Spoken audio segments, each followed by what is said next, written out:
भगवान कृष्णाने एका मुष्टिकेच्या प्रहारामध्ये असलेला खाली पाडला. कृष्णाने त्याचा एक दात काढला, एक दात बलरामाने काढला आणि एका मुष्टिकेच्या प्रहारामध्ये असलेला जागेवरती गतप्राण केला. पुढे निघाले. 2 मजला आहे. चानूर आणि मुष्टिक दोघेही मल्ल युद्ध त्या ठिकाणी करण्याकरता सज्ज आहे. त्या मैदानामध्ये उतरले. चानूर आणि मुष्टिक यांचा प्रहार करण्याकरता बलराम दादा आणि भगवान श्रीकृष्ण मैदानात उतरले.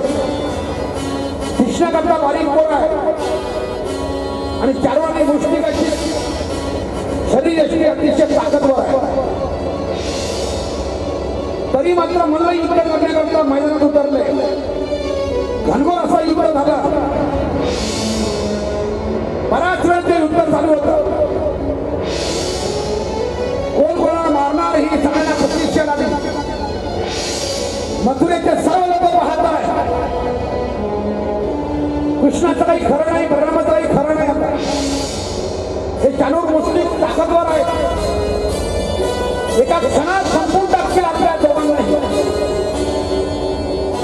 सर्व लोक प्रतीक्षा करतात, देवाला प्रार्थना करतात, हे महादेवा रक्षण करशील आमच्या कृष्णाचं, रक्षण करशील आमच्या बलरामाचं, नाहीतर चानूर आणि मुष्टिक त्याचा वध करेल. सगळे लोक देवाला प्रार्थना करताय. घनघोर असं युद्ध चालू आहे. कृष्णाने एका मुष्टिकाचा प्रहार आणि त्या हत्तीच्या दाताने चानूरला मारलं आणि चानूर आणि मुष्टिक एका मुष्टिकेच्या प्रहारामध्ये जागेवरती गतप्राण झाले. दोघांचाही वध झाला. पाऱ्या चढत चढत सिंहासनावरती कंस बसलेला आहे. आपल्या आई वडिलांना बंदीखान्यात टाकलं या नराधमाने. यांनीच आपल्या 6 भावांना मारलं. अनेक प्रकारचा त्रास दिला माझ्या आईला.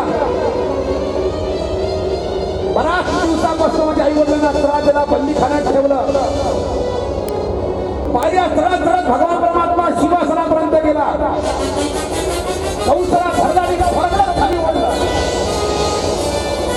कंसाचा तोंड भरला पडला. कंसाच्या पायरीवरती धान निश्चित पडलेला आहे.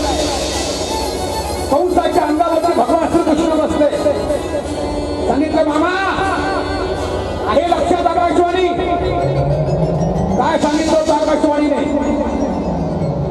देवगीचा 8वा गर्भ 8वा मुलगा तुझा काळ बोलणार आहे, वध करणार आहे. तुझा आठवते का आकाशवाणी? ती आकाशवाणी खरी झालेली आहे. मीच तो देवगीचा 8वा मुलगा तुझा काळ म्हणून आलेला आहे.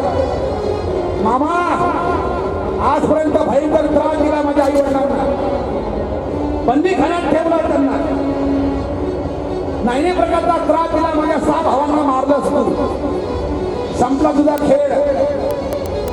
तुला जिवंत करण्याचा अधिकार नाही आहे. आपल्या दोन्ही हातांनी त्याच्या छातीवरती एका मुष्टिकेचा प्रहार केला आणि त्या प्रहारामध्ये कंस गतप्राण झाला. सर्वांनी जय जयकार केला. कृष्ण कन्हैया की.